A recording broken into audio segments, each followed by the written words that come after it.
The Jam were an English punk rock mod revival band active during the late 1970s and early 1980s.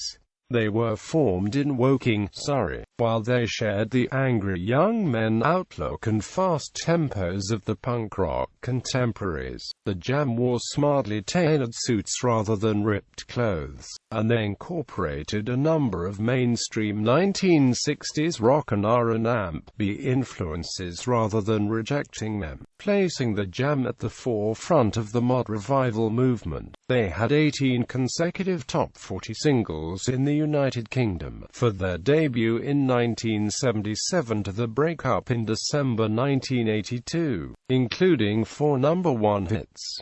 As of 2007, That's Entertainment and Just Who Was the 5 O'Clock Hero remained the best-selling import singles of all time in the UK. They released 1 live album and 6 studio albums, the last of which, The Gift, hit number 1 on the UK album charts. When the group split up, the first 15 singles were re-released and all placed within the top 100. The band drew upon a variety of stylistic influences over the course of the career, including 1960s big music, soul, rhythm and blues and psychedelic rock, as well as 1970s punk and new wave. The trio was known for its melodic pop songs, its distinctly English flavor and its mod image. The band launched the career of Paul Weller, who went on to form the Style Council and later had a successful solo career. Weller wrote and sang most of the Jam's original compositions, and he played lead guitar, using a Rickenbacker 330.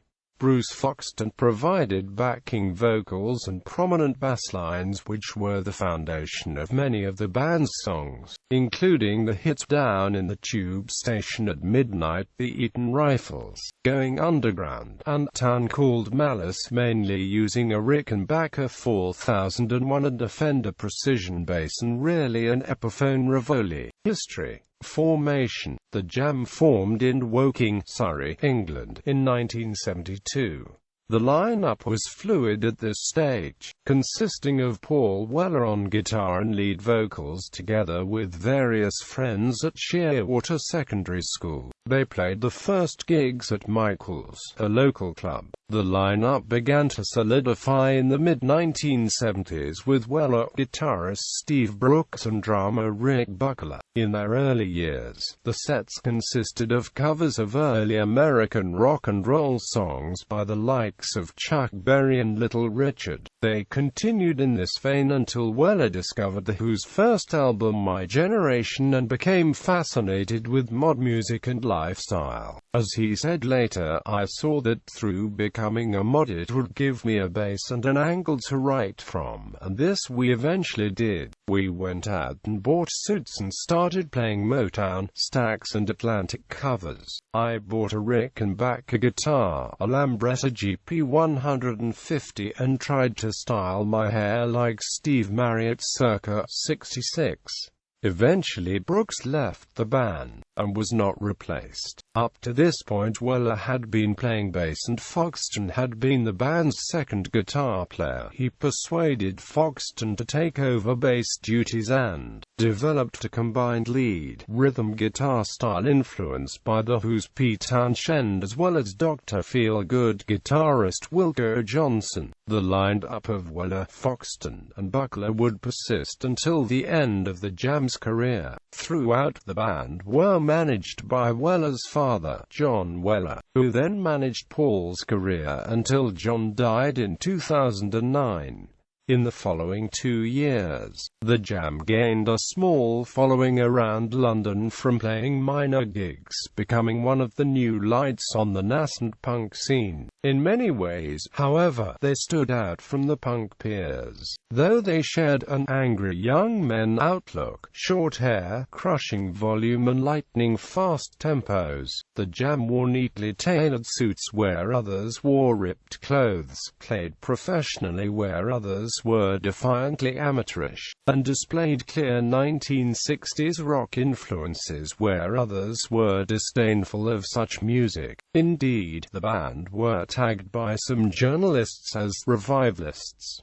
They were signed to Polydor Records by Chris Parry in early 1977. Early recordings. On the 29th of April 1977, Polydor released the Jam's debut single, In the City, which charted in the top 40 in England. In early May, the band released the debut album of the same name. The album, like those of The Clash and the Sex Pistols, featured fast, loud and pointed songs. What set it apart from the records of those two bands was its more prevalent 1960s rock influences. The Jam covered Larry Williams's Slow Down, and the theme song of the 1960s TV series Batman, which was somewhat of a standard for 1960s rock bands.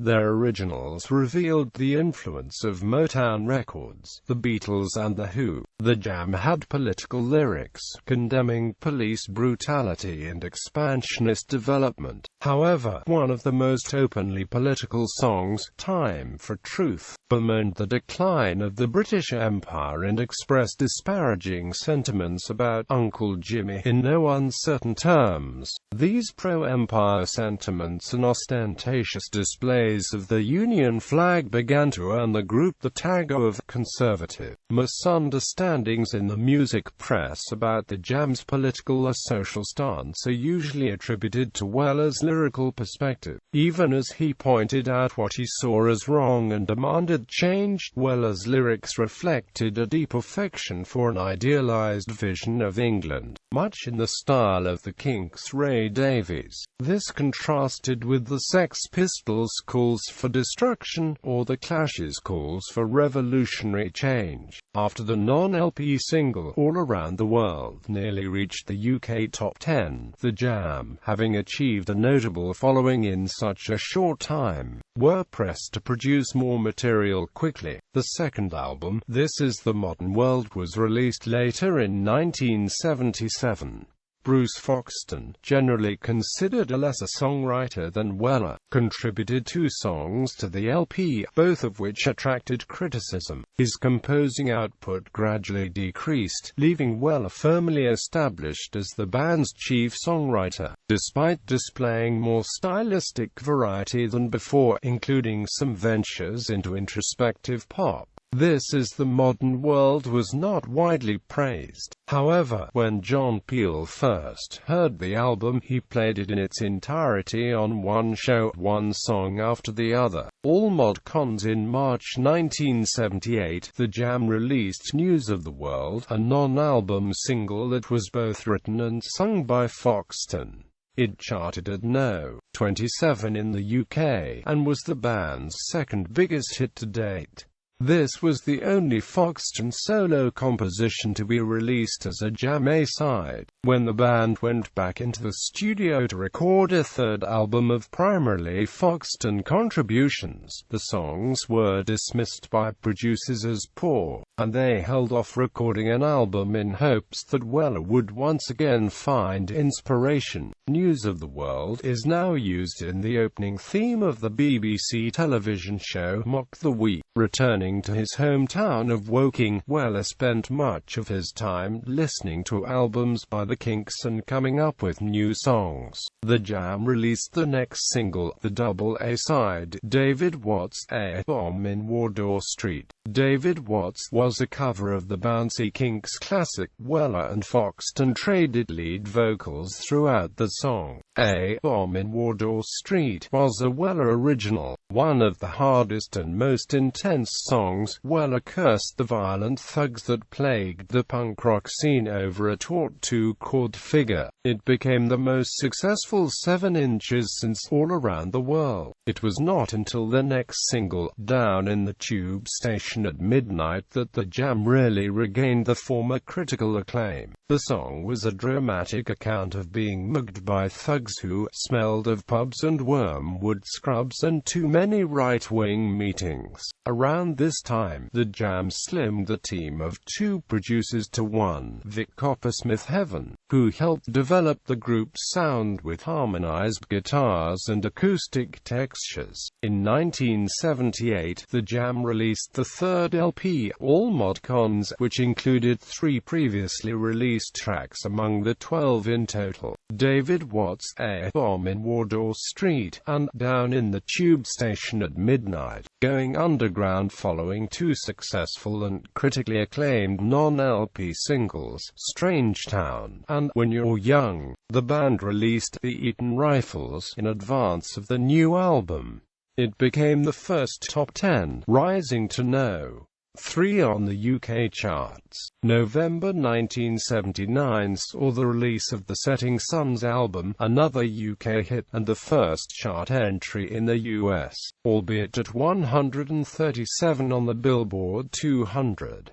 The album began life as a concept album about three childhood friends, though in the end many of the songs did not relate to this theme. Many of the songs had political overtones. The Eton Rifles was inspired by skirmishes between demonstrators on a right-to-work march, a campaign initiated by the left-wing Socialist Workers' Party and pupils from Eton College. Little Boy Soldiers was an anti-war multi-movement piece in the vein of Ray Davies. Another notable song from the album was Bruce Foxton's Smithers Jones, originally a B-side to When You're Young. The song is almost unanimously considered to be his greatest contribution to the Jam. Recorded with electric rock instrumentation for the single released, Smithers Jones was given a complete makeover for the Setting Sun's album, including a strings arrangement. The band's first single of 1980 was intended to be Dreams of Children, which combined bleak lyrics lamenting the loss of childhood optimism with hard-edged, psychedelic instrumental backing and production. Due to a labeling error, however, the A and B sides of the single were reversed, resulting in the more conventional Going Underground. The single's planned flip side, getting much more airplay and attention than Dreams of Children. As a result, only Going Underground was initially listed on the charts, although the single was eventually officially recognized as a double A-side by the time the release reached No. 1 in the UK. When promoting the album in the United States, the group appeared on American Bandstand, performing Heat Wave, a cover of the hit song by the Motown girl group Martha and the Vandellas. They also appeared on the short-lived American sketch comedy series Fridays, playing the song Private Hell. Sound Effects was released in 1980. Paul Weller said that he was influenced by the Beatles' Revolver and Michael Jackson's Off the Wall also. Indeed, several of the songs recall Revolver-era swirling psychedelia, such as Monday, Man in the Corner Shop, and the acoustic That's Entertainment. According to Weller, he wrote That's Entertainment, a bitter slice of life commentary on the drudgery of modern working-class life, in around 15 minutes upon returning inebriated from the pub.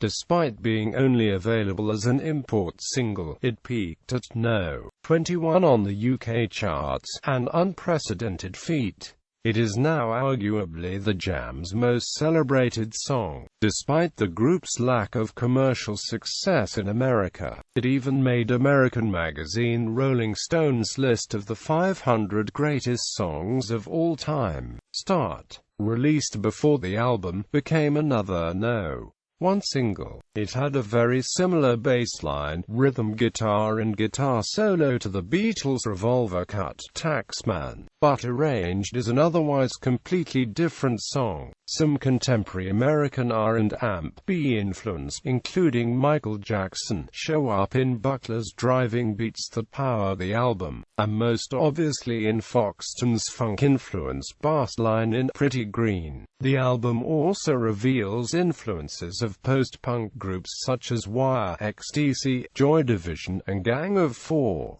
The album was a No. 2 hit in the UK and peaked at number 72 on the US Billboard charts, the most successful American album. The Gift and Dissolution, two non-LP singles, Funeral Pyre and Absolute Beginners, abandoned the psychedelic pop of Sound Effects. Absolute Beginners had a more R&amp-flavored sound, and Funeral Pyre was influenced by new wave music. Funeral Pyre is built around Buckler's drumming, and aside from the sound effects track, music for The Last Couple is the only song in the group's catalogue that carries a joint Buckler-Foxton-Weller writing credit. The 1982 release The Gift, the band's final LP, was a massive commercial success, peaking at No. 1 on the UK charts. It featured several soul, funk, and R&amp stylized songs, most notably the No. 1 hit Town Called Malice, which boasts a Motown-style bass line somewhat reminiscent of the Supremes' You Can't Hurry Love. The song included work by Keith Thomas and Steve Nicol, who later became well known as members of the R&amp groups Legacy and Loose Ends respectively. Town Called Malice, another reality-based tale of dealing with the hardships of life in a small, downtrodden English town, is one of the few Jam songs Weller still performs at concerts. When Town Called Malice reached number 1, the group had the honor of performing both it and its double A-side, Precious, on TOTP, the only other band to be accorded this honor being the Beatles. After the string-laden soul ballad, The Bitterest Pill, peaked at No. 2. The band followed with the finale and another No. 1 Beat Surrender. Both of these singles featuring Tracy Young, who also featured on vocals on the Style Council's debut single, Speak Like a Child. The Beat Surrender EP had success in the British charts, and both its graphic design and music resembles early Style Council releases. After a farewell tour of the UK and appearances on Top of the Pops and the Tube to promote Beat Surrender, Weller disbanded the group in December 1982. After the Jam, Weller formed the Style Council with Mick Talbot of the Merton Parkers. They would eventually split in 1989, following a short stint recording demos with Jake Burns and Alton Taylor, formerly of Irish punk outfit Stiff Little Fingers. Bruce Foxton released his debut single, Freak, on Arista Records, entering the UK singles chart at No. 34 on the 30th of July 1983. It eventually peaked at No. 23 and secured an appearance on Top of the Pops. Foxton's solo album Touch Sensitive followed in 1984, but subsequent singles, This Is the Way, It Makes Me Wonder, and SOS, My Imagination, failed to enter the top 40. A final single, Play This Game to Win, was released on Harvest Records in November 1986. Bruce Foxton went on to replace Ally McMurdy in a reformed Stiff Little Fingers in 1990, remaining with the band until January 2006, when he quit to pursue other projects. Later that year he joined Simon Townshend and Mark Brzezinski and Bruce Watson in the band Casbah Club, which released an album called Venistrophobia. After the Jam split, Rick Buckler formed Time UK with Jimmy Edwards and Ray Simone, formerly of Master Switch, ex-Tom Robinson Band guitarist Danny Custo and former Radio Stars Sparks bassist Martin Gordon. The band released 3 singles, The Cabaret Playground of Privilege and You Won't Stop, before folding. In 1986, Buckler and Foxton released the single Entertain Me under the name Sharp. 6 different greatest hits albums by the Jam have also been released. A 5-CD box set, Direction Reaction Creation, featuring all of the Jam studio material, peaked at No. 8 on the UK album charts upon its release in 1997, an unprecedented achievement for a box set. In 2002, Virgin Radio counted down the top 100 British music artists of all time as polled by listeners, and the Jam were No. 5 on the list. Weller made 2 other appearances in the poll, as part of the Style Council at No.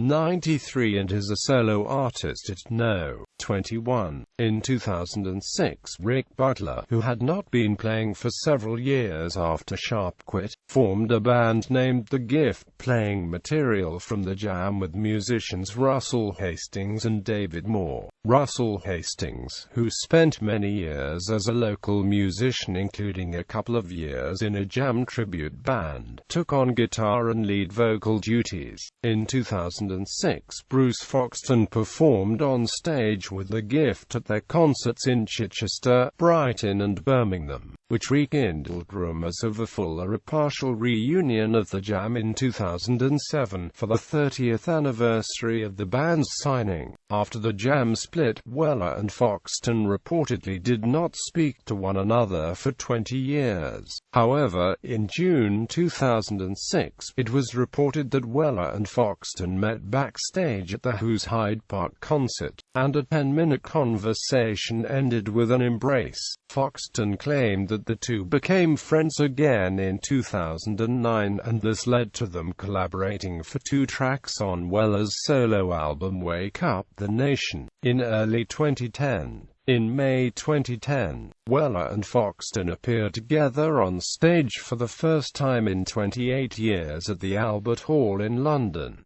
However, Foxton ruled out a Jam reunion. For the Jam, Bruce Foxton stayed on as bassist with The Gift, with David Moore moving to second guitar and keyboards. At this point, the group changed its name to From the Jam. In an official press release in 2007, Foxton and Butler announced that they were working on a new album and UK tour, which sold out in 10 days. Weller did not take part, and has publicly expressed his lack of interest in any type of reformation. In a 2006 interview with BBC Radio 6 Music, Weller stated that a reunion of the Jam would never ever happen, and that reformations are sad. He said, "Me and my children would have to be destitute and starving in the gutter before I'd even consider that, and I don't think that'll happen anyway."